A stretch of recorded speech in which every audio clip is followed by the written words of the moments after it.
नमस्कार साथियों, स्वागत है आप सभी का सर जी ऑनलाइन प्लेटफॉर्म पर। कैसे हैं आप सब? आशा करती हूँ हमेशा की तरह, हर दिन की तरह बिल्कुल स्वस्थ होंगे। बहुत बहुत अच्छी तरह से आप सभी की तैयारी चल रही होगी। ना सिर्फ तैयारी बल्कि प्रत्येक विषय के प्रत्येक टॉपिक को डेली पढ़ना और पढ़ने के साथ साथ उस टॉपिक का बेहतरीन तरीके से रिवीजन करना, अपने अंदर एक नया आत्मविश्वास हर दिन बनाकर रखना। कहते हैं ना, कॉन्फिडेंस बहुत ज़रूरी और बहुत बड़ी चीज़ होती है। हाँ, कॉन्फिडेंस होना चाहिए, लेकिन जो ओवर कॉन्फिडेंस वाला शब्द है उससे आप बहुत दूर रहें तो बेहतर है। ठीक है, तो जैसा कि आज के वीडियो में, आज के सेशन में आप देख पा रहे हैं थंबनेल पर कि आज का भी टॉपिक विशेषण ही है। ऐसा क्यों? क्योंकि आप सभी जो निरंतर यानी कि डेली बेसिस पे क्लासेस लेते होंगे वो बेहतर तरीके से जानते होंगे कि हम विशेषण के टॉपिक को कर रहे हैं कंप्लीट, जिसमें कि पार्ट 1 जो था वो हमारा कल के सेशन में हो चुका था पूरा, और बचा हुआ जो टॉपिक पॉइंट्स हैं, बचे हुए जो भेद हैं, उनको हम करेंगे अपने आज के यानी कि पार्ट 2 में। ठीक है, अगर कहते हैं ना, एक टीचर अगर कोशिश करे या चाहे तो वो आपको सब कुछ आधे घंटे में या सब कुछ 12 घंटे में भी पढ़ा सकता है। बस कोशिश ये करिए, समझिए इतना कि आप जो भी पढ़ रहे हैं डेली बेसिस पर उसका निरंतरता से रिवीजन करिए। और यहाँ पर मैं आपके रिवीजन का पूरा ध्यान रख रही हूँ, क्योंकि जैसे ही हमारा एक टॉपिक कंप्लीट होता है उसके बाद तुरंत हम उसी टॉपिक के जो भी एमसीक्यूज बन रहे होते हैं या जो उससे संबंधित विगत वर्षों में पूछे गए हैं उनकी प्रैक्टिस करते हैं। ठीक है जी, तो फटाफट एक बार क्लास को शेयर कर दीजिए। बस सिर्फ और सिर्फ आप सभी से एक ही गिला शिकवा और शिकायत है कि ना तो क्लास के बाद आप सभी कमेंट करके बताते हैं कि क्लास आपको कैसी लगी। क्लास को शेयर करिए, लाइक करिए, ये जिम्मेदारी आपकी है, बल्कि बाकी आपको कोशिश से भी ज़्यादा कोशिश कराना, टॉपिक कंप्लीट कराना, सिलेक्शन की दौड़ में आगे ले जाने की जिम्मेदारी मैम की है। तो चलिए बढ़ते हैं आगे और शुरुआत करते हैं अपने आज के सेशन की। लेकिन ज़रूरी है कि हम जो भी अब तक पढ़ रहे हैं, यानी कि विशेषण के बारे में हमने जितना कुछ भी अब तक पढ़ा है उसका एक बार क्विक रिवीजन कर लिया जाए, क्योंकि कल के सेशन में भी हमने रिवीजन नहीं किया था और आगे बढ़ गए थे। आज एक बार रिवीजन करते हैं, फिर आगे बढ़ते हैं। तो सबसे पहला पॉइंट तो यही है कि जिस प्रकार हमने संज्ञा सर्वनाम क्रिया को देखा कि ये एक विकारी शब्द है, क्या उसी प्रकार विशेषण भी विकारी शब्द है या फिर ये अविकारी शब्द है? ठीक है जी, क्लियर। सेकंड, बात करते हैं कि विशेषण की परिभाषा। संज्ञा या सर्वनाम के वे शब्द जो संज्ञा या सर्वनाम के गुण अथवा दोष बताते हैं या जिनसे गुण अथवा दोष का बोध होता है वो ही कहलाते हैं विशेषण। मैंने आपसे कहा था गुण का मतलब सिर्फ अच्छी क्वालिटीज़ नहीं, बल्कि अगर किसी के दोष हैं तो वो भी आप गुणवाचक विशेषण में ही रखेंगे। ठीक है, जबकि विशेषण के कुल भेदों की बात करें, विशेषण के कुल भेद जो हैं उनकी संख्या हो जाती है, कितनी हो जाती है भाई, बताइए फटाफट से। और कौन कौन से भेद हो जाते हैं? बताइए। रिवीजन का मतलब ही ये होता है कि आंसर आप सबकी तरफ से आना चाहिए। तो कुल भेदों की संख्या होती है 4। ठीक है, कुल भेद हो जाते हैं 4, जिसमें कि चारों के नाम मैंने आपको बहुत अच्छे तरीके से बता भी दिए थे, और इतनी बार मैम आपके लिखा कर, बोल कर, है ना, प्रैक्टिस करा देंगी कि आप भूलना चाहोगे भी तो हिंदी में भूल नहीं पाओगे आप कुछ भी। ठीक है, गुणवाचक विशेषण। लेकिन हाँ, सब कुछ बहुत अच्छा है, बहुत बेहतरीन है। कहते हैं ना, एंड जो करना है वो तो आपको ही करना है, एग्जाम हॉल में आपको ही बैठना है। ठीक है, गुणवाचक विशेषण, संख्यावाचक विशेषण, संख्यावाचक विशेषण। तीसरा भेद हो जाता है, मैंने कल भी आपको बताया था कि बेटा क्रम जरूरी नहीं है, क्रम आप कोई भी रख सकते हैं। ठीक है, संख्यावाचक विशेषण। और तीसरा भेद हो जाता है परिमाणवाचक विशेषण, परिमाणवाचक विशेषण। अगला यानी कि चौथा भेद हो जाता है सार्वनामिक विशेषण, सार्वनामिक विशेषण।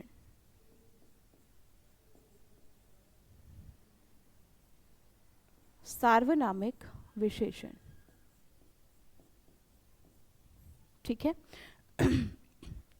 आप सभी को याद हो तो पहला और दूसरा भेद हम कल के सेशन में, कल के वीडियो में अच्छी तरह से कंप्लीट कर चुके थे, और आज का जो हमारा बचा हुआ काम है वो है तीसरे और चौथे भेद को पूरा करना। साथ ही विशेषण भी संज्ञा, सर्वनाम और क्रिया की तरह विकारी शब्द है। क्यों विकारी है? क्योंकि जिस प्रकार संज्ञा, सर्वनाम और क्रिया में लिंग, वचन और कारक के अनुसार परिवर्तन किया जा सकता है, बिल्कुल उसी प्रकार विशेषण में भी लिंग, वचन और कारक के अनुसार परिवर्तन किया जा सकता है। इतनी बात में किसी को भी कोई डाउट होना नहीं चाहिए। जबकि कुल भेदों की बात करें तो 4 भेद हो जाते हैं: गुणवाचक, संख्यावाचक, परिमाणवाचक और सार्वनामिक विशेषण। लेकिन रिवीजन अभी यहीं पर खत्म नहीं होता है। मैंने आपको ये भी बताया था कि गुणवाचक का तो कोई भेद नहीं होता, बल्कि उदाहरण जो है वो आकार बोधक गुणवाचक विशेषण भी पूछा जा सकता है। यानी कि कोई आकार दे दिया जाएगा और लिखा होगा कि ये कौन सा है, तो आकार बोधक गुणवाचक विशेषण भी हो सकता है। ठीक है, आकार बोधक गुणवाचक विशेषण, या फिर वो आकृति बोधक गुणवाचक विशेषण भी हो सकता है। ठीक है, वो आकृति बोधक गुणवाचक विशेषण, आकृति बोधक गुणवाचक विशेषण, गुणवाचक विशेषण, रंग बोधक गुणवाचक विशेषण। ठीक है, और किस तरह से उदाहरण पूछे जा सकते हैं? कोई भी रंग दिया होगा और आपसे पूछा जाएगा कि ये गुणवाचक विशेषण के अंतर्गत किस भेद में आएगा, आकृति में आएगा, आकार में आएगा। वैसे तो ये बिल्कुल कॉमन है, लेकिन अलग तरह से आपसे पूछा जा सकता है, इसलिए मैंने सभी के नाम भी आपको लिखवा दिए हैं। ठीक है, तो रंग बोधक भी हो सकता है, वो दिशा बोधक भी हो सकता है, वो दशा बोधक भी हो सकता है। ठीक है, वो दशा बोधक भी हो सकता है। ठीक है, तो ये सारे के सारे पॉइंट्स आप सभी को क्लियर करा दिए थे। जबकि मेरा दूसरा क्वेश्चन आप सबसे ये है कि बताओ बाबू, संख्यावाचक विशेषण के कौन कौन से भेद होते हैं या कितने भेद होते हैं? संख्यावाचक विशेषण के, मैंने विशेषण के भेद नहीं पूछा है, और हर क्लास में, हर वीडियो में, हर सेशन में मैं आपको ये ज़रूर बताती हूँ कि टॉपिक कंप्लीट करने के साथ साथ, रिवीजन करने के साथ साथ एक सबसे मेजर पॉइंट होता है, और वो ये है कि आप सभी अपने प्रश्न को सही से पढ़ें। बार बार मैं कह रही हूँ, क्योंकि एक बार गलत गोला भर गया तो दोबारा उसका कुछ नहीं हो सकता। इसलिए प्रश्न को सही से पढ़िए, नहीं समझ आ रहा है दोबारा से पढ़िए, कोशिश करिए कि एक बार में ही प्रश्न को सही तरीके से, सही ढंग से पढ़ लिया जाए। इतना टाइम भी नहीं है हमारे पास, है ना। तो संख्यावाचक विशेषण के कुल 2 भेद हो जाते हैं, जिसमें पहला हो जाता है निश्चित संख्यावाचक विशेषण, यानी कि वे शब्द जहां पर निश्चितता का बोध हो, निश्चित संख्यावाचक विशेषण, निश्चित संख्यावाचक विशेषण। और दूसरा भेद हो जाता है अनिश्चित संख्यावाचक विशेषण, अनिश्चित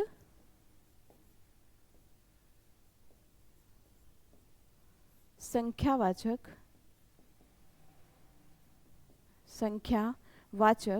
विशेषण।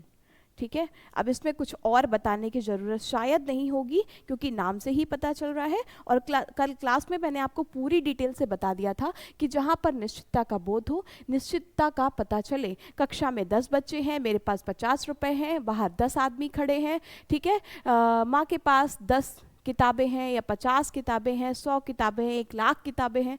संख्या अगर निश्चित है तो वो निश्चित संख्यावाचक विशेषण होगा। और अगर बाहर कई आदमी खड़े हैं, मेरे पास कुछ पैसे हैं, ये सारे शब्द लिखे हुए हैं, तो इसका मतलब इनको गिन तो सकते हैं, लेकिन संख्या निश्चित नहीं है। ठीक है, तो शायद पहले और दूसरे भेद में आपको कोई डाउट, कोई समस्या नहीं होगी। चलिए फिर बढ़ते हैं आगे, यानी कि अपने आज के सेशन की तरफ, मतलब तीसरे भेद की तरफ, परिमाणवाचक विशेषण की तरफ। अब थोड़े पॉइंट्स तो मैंने आपको लास्ट में कल बता दिए थे कि परिमाण का मतलब क्या होता है। हो सकता है आप में से कुछ बच्चों को याद भी हो, या फिर कुछ ऐसे हो जो या कल क्या ही बताया था मैम, है ना, याद ही नहीं है। परिमाणवाचक विशेषण, परिमाण का मतलब ही होता है नापना और तौलना। ठीक है, यानी कि वे शब्द जहां पर हम संज्ञा या सर्वनाम शब्दों को नाप तौल सकते हैं लेकिन गिन नहीं सकते। ठीक है, बार बार सुन लीजिए मेरी बात को। संख्यावाचक में वे आते हैं जिनको हम गिन सकते हैं, भले ही वो निश्चित हो या अनिश्चित हो। लेकिन परिमाणवाचक में वे संज्ञा या सर्वनाम शब्द आते हैं जिन्हें हम नाप तौल सकते हैं लेकिन गिन नहीं सकते। ठीक है, अब आप बताइए कि ऐसा क्या होता है, ऐसी कौन सी वस्तुएं होती हैं जिन्हें, अब आदमी हो, बच्चे हों, इनको हम गिन तो सकते हैं, क्या इनको नाप तौल के बताते हो कि कक्षा में कितने किलो बच्चे हैं? बताओ, नहीं ना। ठीक है, क्लियर है। चलिए, तो हम लिख सकते हैं इसमें कि जिन शब्दों द्वारा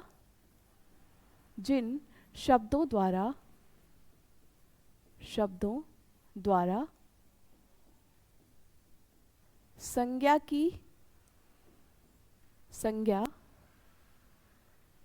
की नाप तौल का बोध होता है।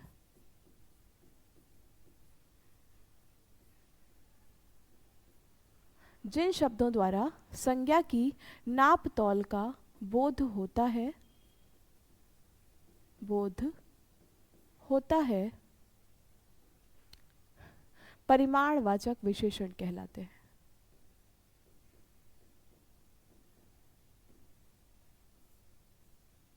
परिमाणवाचक विशेषण कहलाते हैं। कोई डाउट, प्रॉब्लम समझ आ गया होगा कि जिनसे भैया नाप तौल का पता चले वही कहलाते हैं परिमाणवाचक विशेषण। क्लियर है? नेक्स्ट, सामान्य उदाहरण की अगर हम बात करें तो हर वो वस्तु जिसको हम नापते तौलते हैं वो सभी इसके उदाहरण हो जाएंगे, जैसे कि 2 किलो आलू या 2 किलो प्याज, 2 किलो टमाटर, कुछ भी, ठीक है, या टनों आलू, ठीक। या फिर हम ये कह सकते हैं कि 10 मीटर कपड़ा,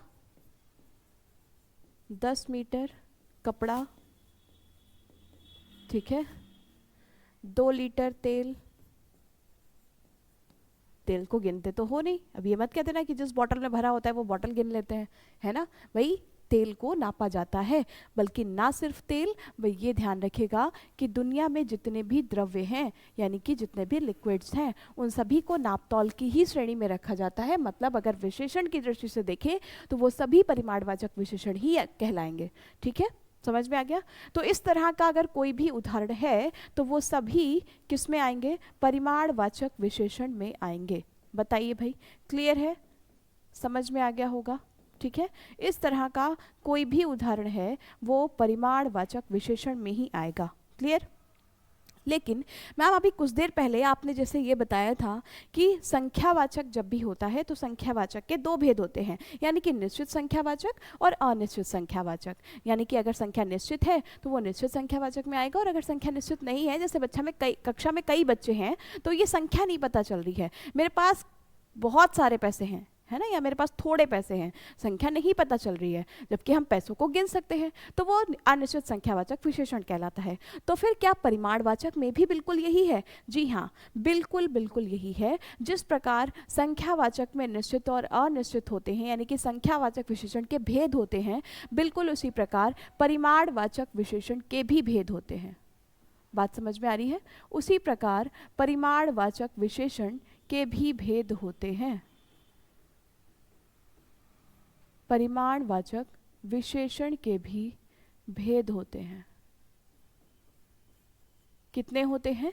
बिल्कुल वैसे ही जैसे कि संख्यावाचक में होते हैं। पहला हो जाता है निश्चित और दूसरा हो जाता है अनिश्चित परिमाणवाचक विशेषण। निश्चित परिमाणवाचक विशेषण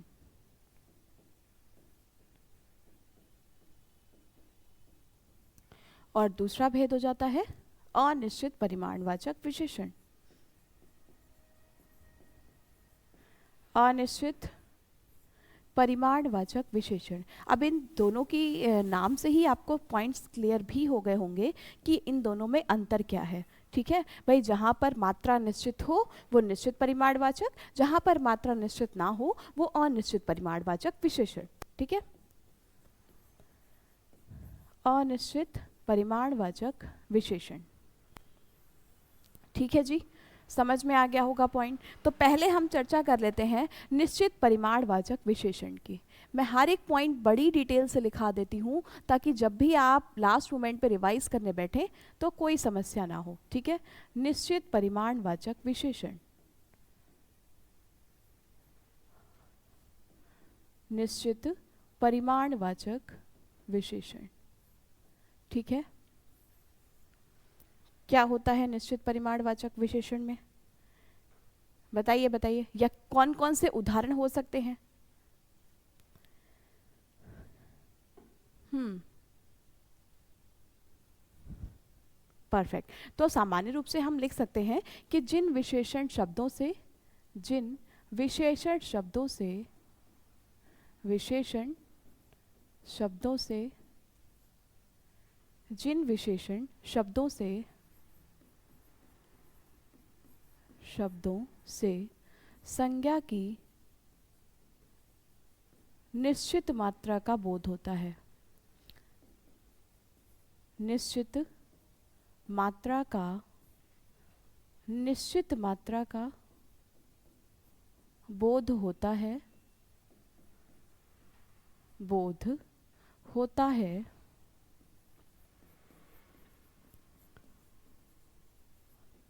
निश्चित परिमाणवाचक विशेषण कहलाते हैं। निश्चित परिमाणवाचक विशेषण। आप चाहें तो आप अपने नोट्स में परिभाषा नोट कर सकते हैं, या फिर अगर पॉइंट टू पॉइंट आपको समझ आ गया हो तो फिर नोट करने की कोई ज़रूरत नहीं है। मैं यहाँ पर सब कुछ इन डिटेल में या फिर सब कुछ रिटर्न करा रही हूँ इसलिए ताकि आप में से बहुत सारे ऐसे होंगे जो जो जिनको नोट्स बनाने से ही समझ आता होगा, या बहुत सारे ऐसे होंगे जो अपने प्रॉपर नोट्स तैयार करना चाहते हैं इस भर्ती के लिए भी और आगे आने वाली हर एक भर्ती के लिए जिसमें कि हिंदी पूछी जाती है। ठीक है, तो मेरी रिस्पॉन्सिबिलिटी है कि यहाँ पर हर एक पॉइंट डिटेल से बताना। बाकी अगर आपको डायरेक्ट समझ आ गया है तो आप नहीं भी नोट कर सकते हैं। ठीक है, निश्चित परिमाणवाचक विशेषण।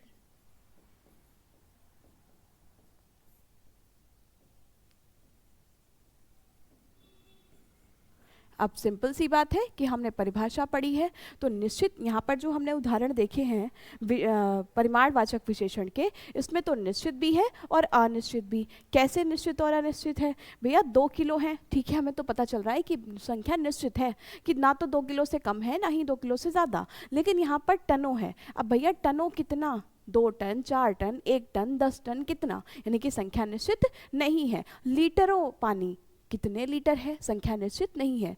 तो इस तरह से हो जाते हैं शब्द निश्चित और अनिश्चित। लेकिन यहाँ पर हमसे निश्चित के उदाहरण पूछे हैं तो संख्या निश्चित होनी चाहिए।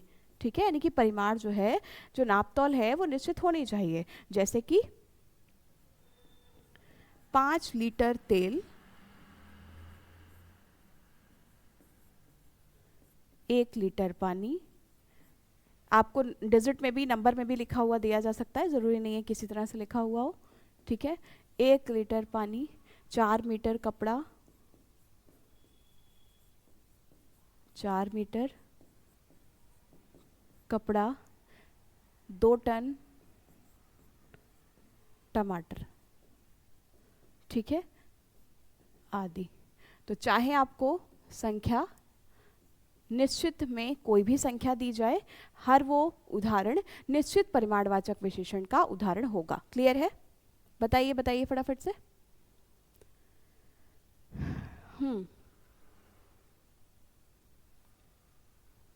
क्लियर है भाई?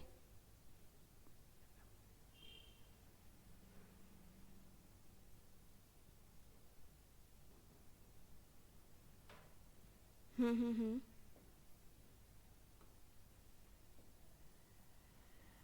चलिए आगे देखते हैं। नेक्स्ट, अनिश्चित परिमाणवाचक विशेषण।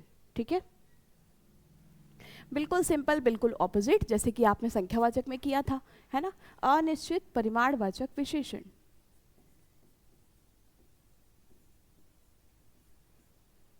अनिश्चित परिमाणवाचक विशेषण।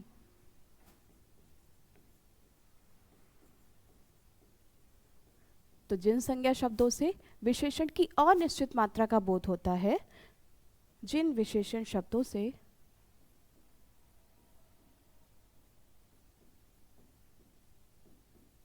जिन विशेषण शब्दों से संज्ञा की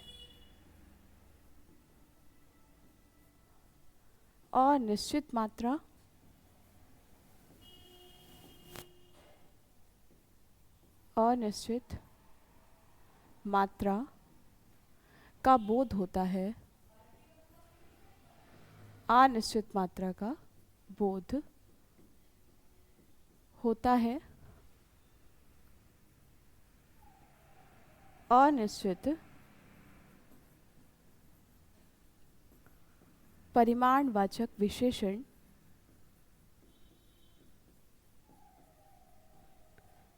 अनिश्चित परिमाणवाचक विशेषण कहलाते हैं।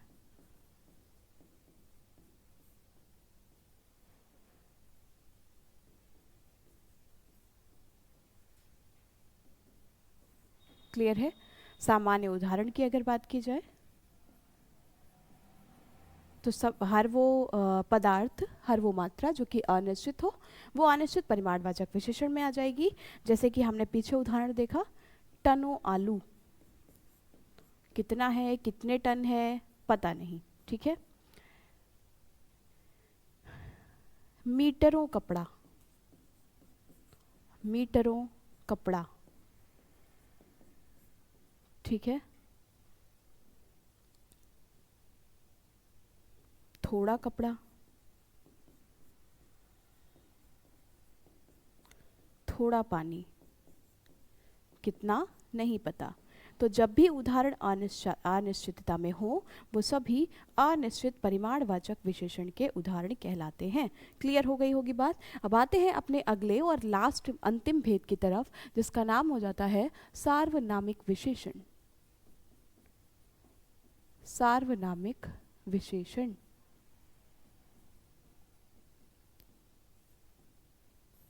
ठीक है। जैसा कि नाम से ही पता चल रहा है, बिल्कुल वही वाला उदाहरण यहाँ पर भी काम आ रहा है, नथा नाम तथा गुण, है ना। यानी कि सर्वनाम, हमें यहाँ पर एक शब्द दिख रहा है ना, अगर आप ध्यान से देखोगे तो इस सार्वनामिक विशेषण में हमें एक शब्द दिख रहा है सामने से, जो कि है सर्वनाम, ठीक है। चलिए, तो हम लिख सकते हैं कि जो सर्वनाम शब्द, जो सर्वनाम शब्द, जो या वे सर्वनाम शब्द, कैसे भी परिभाषा पूछी जाए, है ना, जो सर्वनाम शब्द संज्ञा के लिए, संज्ञा के लिए, संज्ञा के लिए विशेषण का कार्य करते हैं, संज्ञा के लिए विशेषण का कार्य करते हैं, विशेषण का कार्य करते हैं, सार्वनामिक विशेषण कहलाते हैं। सार्वनामिक विशेषण कहलाते हैं।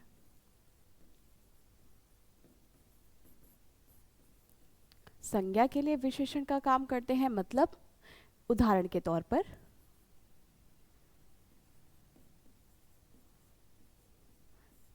साधारण सी बात है कि हमें यहाँ पर ये बताया जा रहा है या ये बताने की कोशिश की जा रही है कि हर वो वाक्य जहाँ पर सर्वनाम जो है वो विशेषण की तरह प्रयोग हो जाता है। सर्वनाम शब्द क्या होते हैं? सर्वनाम के भेदों की बात करें तो संज्ञा के स्थान पर प्रयोग किए जाने वाले शब्दों को सर्वनाम कहते हैं, जबकि कुल भेदों की संख्या होती है कितनी? 6, है ना। पुरुषवाचक, निश्चयवाचक, अनिश्चयवाचक, प्रश्नवाचक, संबंधवाचक, है ना, और कौन से हो गए? पुरुषवाचक, निजवाचक, ठीक है। पुरुषवाचक, निश्चयवाचक, अनिश्चयवाचक, प्रश्नवाचक, संबंधवाचक और निजवाचक। जबकि सर्वनाम शब्दों की संख्या होती है कुल 11। मैं, तू, आप, यह, वह, जो, सो, कोई, कुछ, कौन और क्या, ये कुल 11 सर्वनाम शब्द होते हैं। तो जहाँ पर सर्वनाम ही विशेषण की तरह काम करे, जैसे वह लड़का बदमाश है। अब किसी का भी नाम लिखा है और अगर वहाँ पर हम उस नाम को हटा के क्या लिख दें? सर्वनाम शब्द लिख दें, ठीक है, तो उस सर्वनाम को हटाकर भी नाम बिल्कुल फिट आना चाहिए, लेकिन यहाँ पर ऐसा नहीं है। वह लड़का बदमाश है, ठीक है। अब अगर यहाँ पर, ठीक है, आप कहोगे कि मैम अगर ये उदाहरण आ गया तो हमें, मान लो हमसे ये पूछा गया कि इसमें क्या है, संज्ञा है, सर्वनाम है, क्रिया है या विशेषण है, तो मैम हम ये भी तो आंसर कर सकते हैं कि जो वह शब्द है ये तो सर्वनाम में भी आता है ना। तो हम पता कैसे करेंगे, यानी कि दोनों में हमें अंतर कैसे पता चलेगा? तो भैया वह की जगह अगर हम किसी का नाम लिख दें यहाँ पर, यानी कि उस लड़के का नाम रमेश लिख दें, ठीक है, तो क्या ये सेंटेंस, ये वाक्य सही बन रहा है? रमेश लड़का बदमाश है, क्या ये वाक्य सही बन रहा है? तो इसका मतलब कि यहाँ पर सर्वनाम नहीं है, और सर्वनाम हमेशा वही प्रयोग होते हैं कि आप अगर सर्वनाम शब्द को हटा दें तो संज्ञा बिल्कुल फिट आ जाए, लेकिन यहाँ पर ऐसा नहीं है। ठीक है, तो यही होती है पहचान। समझ में आ रही बात? तो फिर ये सर्वनाम नहीं है तो क्या है? ये है सार्वनामिक विशेषण। सार्वनामिक विशेषण। क्लियर हुई बात? पॉइंट समझ में आया? कोई डाउट है? बताइए। हाँ, सर्वनाम शब्दों का प्रयोग हो। ठीक है, ऐसे बहुत सारे और भी उदाहरण आपसे पूछे जा सकते हैं, जैसे कि यह नेता विधायक है। अब यहाँ पर अगर हम नेता का नाम लिख दें तो क्या वाक्य सही बैठेगा? अगर बैठ जाता तो फिर दिए गए वाक्य में क्या होता? विशेषण नहीं, सर्वनाम होता। लेकिन वाक्य सही नहीं हो रहा है संज्ञा लगाने के बाद भी। इसका मतलब जो दिया गया सर्वनाम शब्द है वो सर्वनाम नहीं बल्कि सार्वनामिक विशेषण है। क्लियर हुई बात? समझ में आया पॉइंट? चलिए, तो यहाँ तक हमारे भेद तो हो गए सारे कंप्लीट। अब अगला मोस्ट इंपॉर्टेंट पॉइंट आता है कि मैम विशेषण तो हमने समझ लिया कि संज्ञा और सर्वनाम की विशेषता बताने वाले शब्दों को विशेषण कहते हैं, लेकिन हमने मैम एक परिभाषा और भी देखी है या प्रश्न इस तरह का देखा है कि ये बताइए विशेष क्या होता है, या फिर प्रविशेषण क्या होता है? विशेषण क्या होता है? तो मैं आपको एक उदाहरण पहले बताती हूँ, उसके बाद हम इसको एक्सप्लेन करेंगे तो आप चुटकियों में समझ जाएंगे। ठीक है, जैसे एक उदाहरण मैंने यहाँ पर लिखा, राम बहुत तेज दौड़ता है। राम बहुत तेज दौड़ता है। ठीक है, अब यहाँ पर अगर मैं आपसे पूछूं कि दिए गए वाक्य में बताइए कि विशेषण क्या है, विशेष क्या है, प्रविशेषण क्या है, तो एक एक करके हम सारे पॉइंट्स को समझते हैं। सबसे पहला जो है, यानी कि राम जो है ये तो किसी का नाम है और नाम हमेशा संज्ञा होती है, ये तो हमने पढ़ ही लिया है। तो इसका मतलब राम जो है वो संज्ञा हो गया। ठीक है, समझ में आया? अच्छा, इसको थोड़ा सा अगर हम चेंज करें, यानी कि राम बहुत अच्छा लड़का है। ठीक है, अगर हम इसको इस वाक्य में बदलें तो शायद ज़्यादा अच्छे से आपको समझ में आएगा। राम बहुत अच्छा लड़का है। ठीक है, अब इसको अगर हम समझने की कोशिश करें तो क्या हो जाएगा? अब हमने अभी अभी पढ़ा कि संज्ञा और सर्वनाम की विशेषता बताने वाले शब्दों को विशेषण कहते हैं। यहाँ पर विशेषता क्या है? राम कैसा लड़का है, और कैसे का उत्तर जब भी मिलता है तो वही हमारा क्या हो जाता है? विशेषण हो जाता है। तो राम अच्छा लड़का है, इसका मतलब दिए गए वाक्य में हमें विशेषण भी मिल गया कि विशेषण क्या है? अच्छा है। लड़का भी एक तरह की संज्ञा होती है, और अगर मैं आपसे पूछूं कि कौन सी संज्ञा है लड़का, तो लड़का है भैया, वैसे तो मैंने आपको बताया ये आ भी रहा होगा आपको, जातिवाचक संज्ञा। लेकिन पहला शब्द भी संज्ञा है मैम, तो बिल्कुल जो पहला शब्द है वो है आपका विशेषता। किसी का नाम दिया गया है और जब भी नाम दिया जाता है तो दी गई संज्ञा व्यक्तिवाचक संज्ञा कहलाती है। इतनी बात में तो कोई डाउट होगा नहीं आपको। ठीक है, व्यक्तिवाचक संज्ञा। अच्छा हो गया विशेषण, लड़का हो गया संज्ञा। यहाँ पर जो है शब्द है वो क्या है? सहायक क्रिया है ना, यानी कि इससे हमें कोई मतलब है नहीं, तो इसको हम ऐसे ही छोड़ देते हैं। फिर उसके बाद अब विशेष क्या है? यहाँ पर तो विशेषण है अच्छा, और याद रखिएगा विशेष की परिभाषा ये होती है जिसकी विशेषता बताई जाती है वही विशेष कहलाता है। यानी कि विशेषता, बात यहाँ पर किसकी हो रही है? राम की हो रही है। इसका मतलब इस पूरे के पूरे वाक्य में विशेष जो है वो राम हो जाएगा। जिसकी बात की जाए वही कहलाता है विशेष। ठीक है, और विशेषण क्या है? अच्छा, लेकिन कितना अच्छा? बहुत अच्छा। और विशेषण की भी विशेषता बताने वाले शब्द को प्रविशेषण कहा जाता है। मेरे ये जो तीर कमान मैंने बनाए हैं ये सिर्फ आपको समझाने के लिए कि आप परिभाषा बाद में पढ़ें, पहले पॉइंट टू पॉइंट आपको सारी बातें क्लियर हो जाएं। विशेष क्या होता है? जिसकी विशेषता बताई जाती है। विशेषण क्या होता है? संज्ञा और सर्वनाम की विशेषता बताने वाले शब्दों को विशेषण कहते हैं। जबकि प्रविशेषण क्या होता है? विशेषण की भी विशेषता बताने वाले शब्दों को, कि अच्छा तो है लेकिन कितना अच्छा, बहुत अच्छा, विशेषण की भी विशेषता बताने वाले शब्दों को प्रविशेषण कहा जाता है। बताओ भैया, इतनी बात में कोई डाउट तो नहीं है, कोई समस्या, कोई परेशानी? बताइए बताइए। ठीक है, तो अब यहाँ पर हम परिभाषा में कुछ भी राम कथा नहीं लिखेंगे, सिर्फ और सिर्फ हमें इतना पता होना चाहिए, ठीक है, कि विशेष वो होता है जिसकी विशेषता बताई जाती है, जिसकी विशेषता दिए गए वाक्य में जिसकी विशेषता बताई जाए। मैं वाक्य यहाँ पर इसलिए नहीं दे रही हूँ, क्या पता आपको सीधा सीधा शब्द ही दे दिया जाए, ठीक है, कि बहुत अच्छा, बताइए यहाँ पर किसकी बात हो रही है या प्रविशेषण क्या है? जिसकी विशेषता बताई जाए वो हो जाता है विशेष, ठीक है। और विशेषण की भी विशेषता बताने वाले शब्दों को, विशेषण की भी विशेषता, विशेषण की भी विशेषता बताने वाले शब्द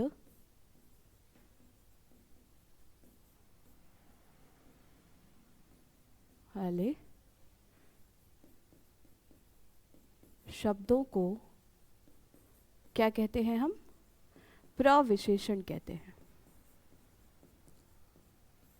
प्रविशेषण कहते हैं, ठीक है, क्लियर? बताइए भाई, समझ में आ गए दोनों पॉइंट?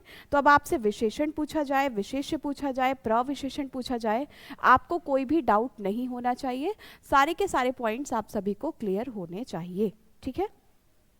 चलिए, अब यहाँ तक की बात तो सभी को समझ में आ गई होगी। विशेषण लगभग अब आपका टॉपिक खत्म हो चुका है, कुछ और पॉइंट्स बचे हुए हैं, जिसमें कि एक पॉइंट आपसे पूछा जाता है जिसको आप डिग्रीज ऑफ एडजेक्टिव कहते हो, है ना, डिग्री ऑफ एडजेक्टिव, अंग्रेजी में जिसको आप कहते हो डिग्री ऑफ एडजेक्टिव, तो हिंदी में वही कहलाते हैं विशेषण की अवस्थाएं, विशेषण की अवस्थाएं या विशेषण की अवस्था, ठीक है। तो डिग्री बोले, अवस्थाएं बोले, एक ही बात है। जैसे ही मैंने यहाँ पर degree of comparison degree of adjective लिखा, तो आप समझ गए होंगे कि यहाँ पर किसकी बात हो रही है, ठीक है। सामान्य रूप से विशेषण की 3 अवस्थाएं होती हैं। विशेषण की सबसे पहले तो आपसे यही, अगर आसान प्रश्न बनेगा तो यही पूछा जाएगा कि विशेषण की अवस्थाएं कितनी होती हैं, कितनी होती हैं, संख्या कितनी होती है, ठीक है, तो 3 होती हैं, ठीक है, जबकि भेद 4 होते हैं, जबकि संख्यावाचक विशेषण और परिमाणवाचक विशेषण के भेद 2-2 होते हैं, ठीक है। कौन कौन सी 3 अवस्थाएं होती हैं? सबसे पहली वही जिसको आप अंग्रेजी में पॉजिटिव डिग्री, कंपैरेटिव डिग्री और सुपरलेटिव डिग्री पढ़ते हैं, है ना। अंग्रेजी में याद आया कि नहीं आया? पॉजिटिव डिग्री, है ना, कंपैरेटिव डिग्री और सुपरलेटिव डिग्री, बस वही हिंदी में भी हमें पढ़ना है, ठीक है। यानी कि विशेषण की मूलावस्था, पहली अवस्था को हम कहते हैं मूलावस्था, जिसको हम पॉजिटिव डिग्री कहते हैं। दूसरी अवस्था को हम कहते हैं उत्तरावस्था, ठीक है, जिसको हम कंपैरेटिव डिग्री कहते हैं, उत्तरावस्था। और तीसरी अवस्था को हम कहते हैं उत्तमावस्था, यानी कि सुपरलेटिव डिग्री, उत्तमावस्था, उत्तमावस्था, ठीक है। पॉजिटिव, कंपैरेटिव और सुपरलेटिव। अब अंतर क्या है इन तीनों में? आपको मूलावस्था दी जाएगी और पूछा जाएगा कि सुंदर शब्द की उत्तमावस्था बताइए, ठीक है। राम, आपको कोई भी उदाहरण दे दिया जाएगा कि दिए गए शब्द की मूलावस्था बताइए, दिए गए शब्द की उत्तरावस्था, वैसे ही जैसे कि आपको डिग्री पूछी जाती थी, ठीक है। तो यहाँ पर मैं कुछ शब्द लिख रही हूँ, ठीक है। और एक पॉइंट याद रखिएगा कि जो उत्तरावस्था है इसका काम होता है सिर्फ और सिर्फ तुलना करना, यानी कि ये जब भी तुलनात्मक शब्द दिए जाएंगे, ठीक है, तब विशेषण की उत्तरावस्था काम आएगी और मूलावस्था में सिर्फ और सिर्फ एक ही, यानी कि कोई तुलना नहीं होगी। और जहाँ पर जिसको सबसे ऊपर बताया जाएगा, यानी कि सबसे, या फिर यूं कह सकते हैं हम कि जिसमें सर्वश्रेष्ठ की बात की जाएगी, किसकी बात की जाएगी?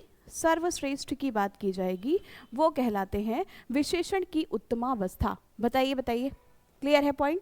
पॉजिटिव, कंपैरेटिव और सुपरलेटिव। ठीक है,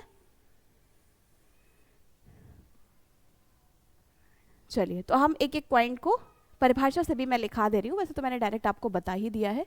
विशेषण की मूलावस्था,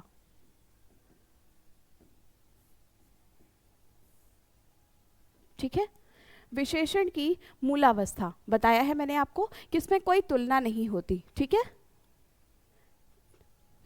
तो हम लिख सकते हैं इसमें सामान्य रूप से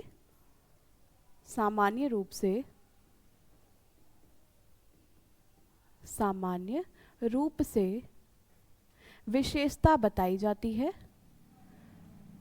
विशेषता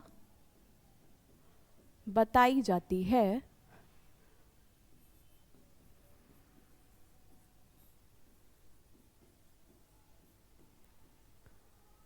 इसमें तुलना नहीं होती है, तुलना नहीं की जाती, तुलना नहीं की जाती। ठीक है, सिर्फ और सिर्फ विशेषता बताई जाती है, तुलना नहीं की जाती है मूलावस्था में। उदाहरण के तौर पर जैसे सिर्फ और सिर्फ किसी की विशेषता बता दी भाई, है ना,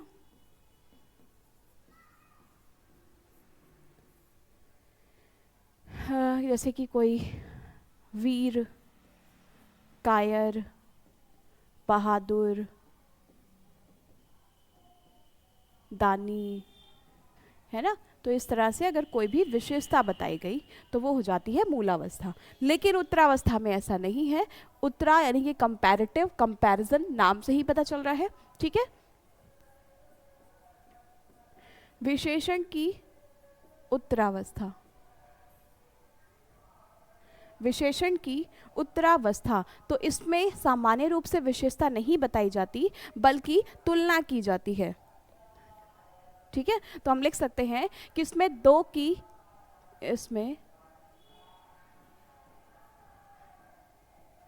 की तुलना करके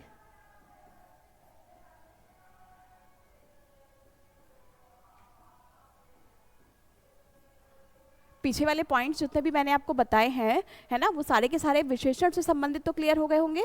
कई बार कुछ टीचर्स या कुछ वीडियोस आपको ये बताते हैं कि ये आपके लिए ज़रूरी नहीं है, लेकिन विगत वर्षों में इससे संबंधित प्रश्न पूछा गया है, इसलिए मैंने आपको साथ साथ में ये भी करा दिया है ताकि आगे आपको कभी भी डाउट ना रहे। ठीक है, तो इसमें दो की तुलना करके एक की अधिकता यानी कि एक को अच्छा बताया जाता है और एक को खराब, एक को ज़्यादा बताया जाता है और एक को कम, अधिकता व न्यूनता बताई जाती है, अधिकता व न्यूनता बताई जाती है। ठीक है, उदाहरण के तौर पर जैसे शब्द आ जाते हैं, उच्च शब्द से बनने वाली उत्तरावस्था बताइए, तो क्या हो जाएगा, उच्चतर, उच्चतर। निम्न शब्द से बनने वाली उत्तरावस्था, निम्नतर। ठीक है, समझ में आ रहा है? तो दो की तुलना की जाती है इसमें, समझ में आ रहा है? उदाहरण के तौर पर जब आपको अगर वाक्य पूछा जाएगा, ठीक है, तो जैसे मोहन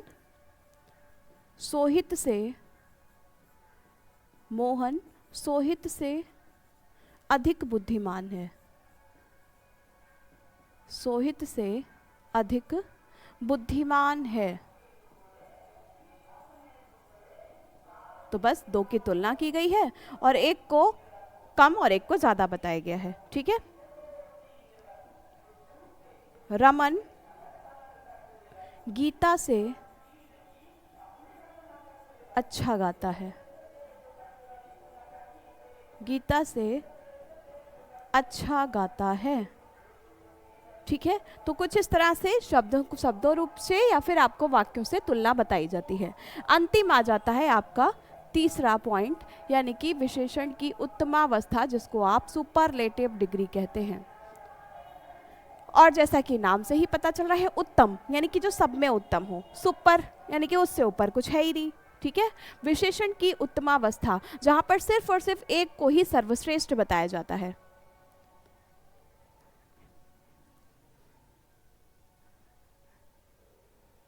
ठीक है।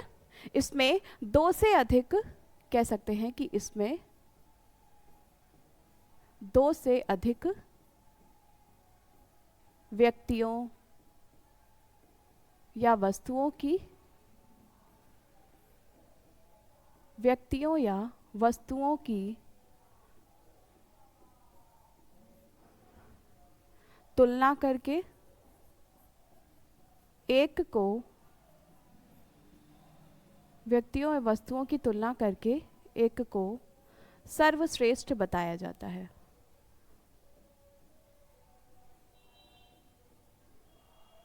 जो सब में श्रेष्ठ हो, है ना,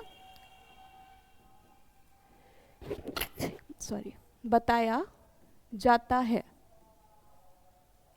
क्लियर। उदाहरण के तौर पर जैसे शब्द प्रयोग होते हैं सुंदरतम, ठीक है, सुंदरतम, उच्चतम। लेकिन अगर यही वाक्यों में पूछा जाएगा तो मोनिका कक्षा में सबसे अधिक बुद्धिमान है।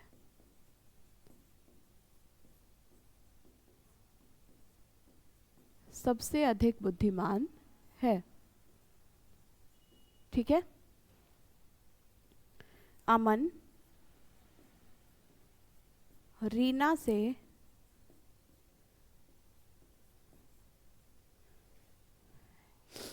या अमन रीना से, या फिर हम लिख सकते हैं अमन सभी से लंबा है।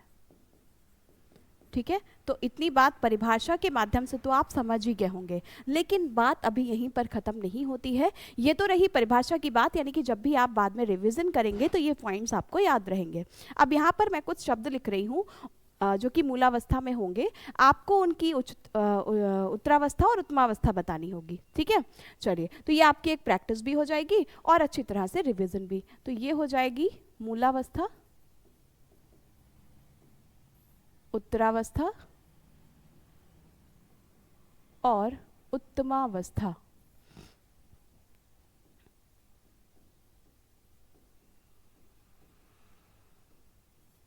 ठीक है।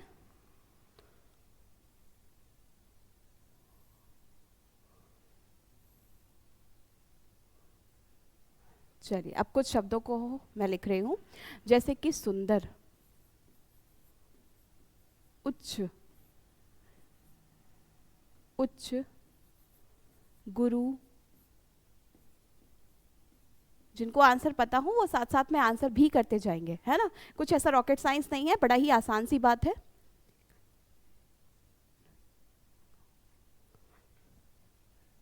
शब्द हो सकता है जैसे निकट, निम्न, लघु, अधिक और कोमल। ठीक है। अब यहाँ पर तो मैंने सभी की मूलावस्था लिख दी है, लेकिन एग्जाम में आपसे मूलावस्था भी पूछी जा सकती है। ठीक है। जरूरी नहीं है कि सिर्फ और सिर्फ उच्चतर और उत्तमावस्था ही पूछी जाए। सुंदर से बनने वाली उत्तरावस्था बताइए, क्या हो जाएगा। सुंदर शब्द से बनने वाली उत्तरावस्था बताइए, क्या हो जाएगा। बिल्कुल सही, सुंदरतर,